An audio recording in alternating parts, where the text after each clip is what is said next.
जब लोग में लौकिक लीला के साथ हैं तो व्यक्तित्व का पूर्ण रूप जब व्यक्ति धर्म, अर्थ, काम इन पड़ावों से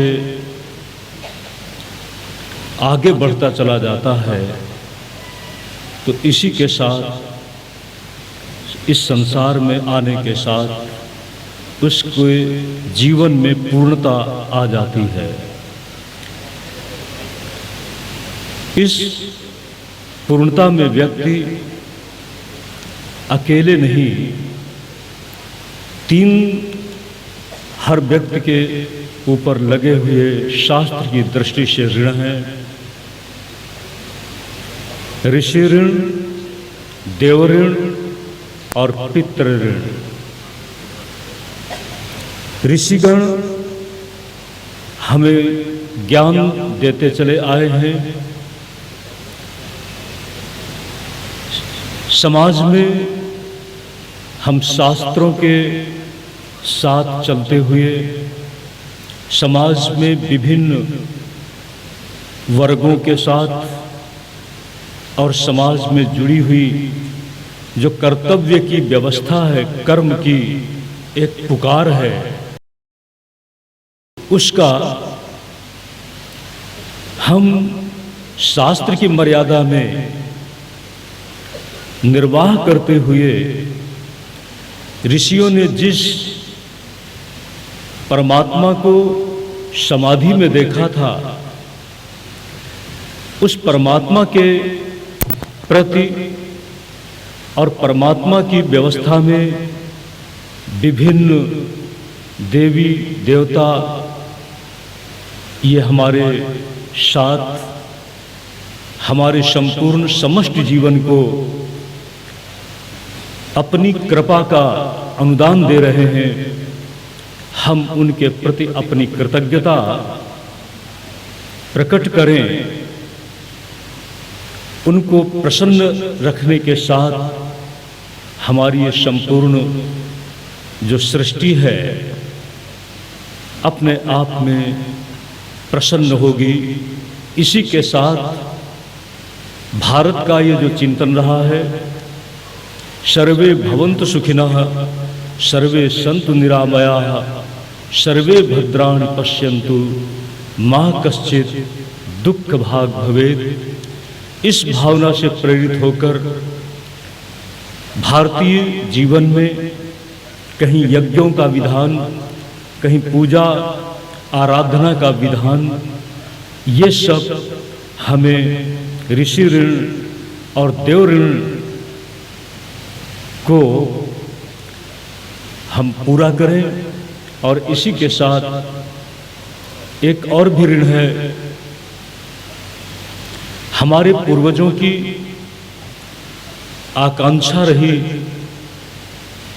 उन्होंने चाहा कि हमारे नाम को, हमारी स्थापित व्यावसायिक आर्थिक व्यवस्था को, पीढ़ी को और इसी के साथ हमारी जो समाज में कीर्ति और यश की चलती हुई धारा रही है, हमारी संतानें उसको आगे बढ़ाती रहें।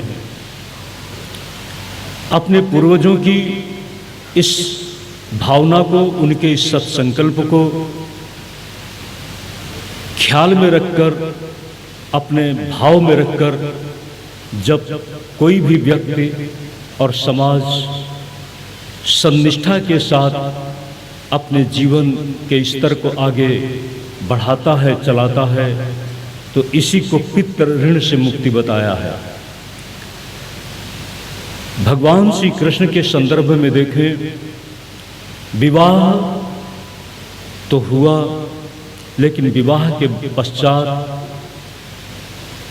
उनकी वंश परंपरा का विस्तार कैसे होता है और उनके जीवन में कहाँ किस तरह के मोड़ आते हैं, उनके व्यक्तित्व का कार्य क्षेत्र अभी तक अपनी ही जन्मभूमि रही और अपने ही क्षेत्र की समस्याएं रहीं, जिनके साथ भगवान का व्यक्तित्व एक विशेष कर्तव्य के साथ पूरा होता है। जो अपने क्षेत्र में अपने अलग अलग स्तर की समस्याएं थी, कंस और कंस के साथ जुड़े हुए उसके सहयोगी बल के साथ भगवान ने उन समस्याओं को दूर किया। लेकिन जब तक व्यक्ति अपनेपन के घेरे से उठकर सामाजिक दृष्टि से समाज के लिए, अपने से भिन्न इतर प्रदेश के लिए, इतर समाज के लिए जब तक अपना कुछ कर्तृत्व का प्रयोग नहीं करता, अपने कर्म के क्षेत्र का विस्तार नहीं करता, तब तक व्यक्ति अपने आप में पूर्ण परितृप्ति नहीं पाता। उस कर्तव्य की पूर्णता का निर्वाह भगवान के द्वारा अब आगे किन किन उपायों से, माध्यमों से और क्षेत्रों में संपन्न होता है, संपादित होता है, उसका उल्लेख आगे की कथा से श्री सुखदेव जी महाराज श्रीमद् भागवत कथा के प्रमुख श्रोता परीक्षित जी महाराज के सामने रखते हुए आगे बढ़ते हैं। हम भी भगवान श्री कृष्ण को स्मरण करते हुए उनकी अग्रिम लीलाओं के साथ आगे बढ़ें।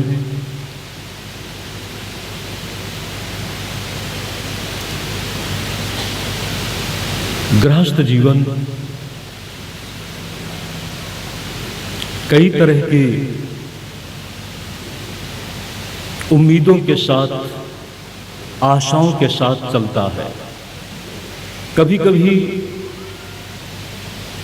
आशा के अनुरूप परिस्थितियां दिखाई नहीं पड़ती। हम सब उद्योग करते हैं लाभ के लिए, लेकिन कभी कभी लाभ के स्तर में उस स्तर से लाभ नहीं मिलता जिस तरह से मिलना चाहिए। उसमें निराश न हो। व्यक्ति की अशांति के कई कारण हैं। व्यक्ति कहता है अशांति से हम कैसे मुक्त हों। प्रश्न है कि अशांति कहाँ, किन रूपों में छिपी हुई है। कभी अर्थ का स्रोत है व्यवसाय, उसमें धन की हानि से अशांति होती है। कभी परिवार के साथ, परिवारजनों में, स्वजन संबंधियों में कोई परेशानी आ जाती है, उससे अशांति पैदा होती है। कहीं सामाजिक सम्मान की व्यवस्था में अपने व्यक्तित्व का जो प्रशंसा का रूप है, उसमें कोई लांछन लग जाता है तो व्यक्ति को अशांति मिल जाती है। कभी अपने घर में ही आधि और व्याधि से हम सब निरंतर आहत होते रहते हैं। कभी मन में ईर्ष्या द्वेष की पीड़ा होती है और इसी के साथ कभी शरीर में रोगों का अनजाने में ही कोई प्रारंभ हो जाता है। इस सब से हर व्यक्ति कहीं न कहीं आहत है, अशांत है। भगवान का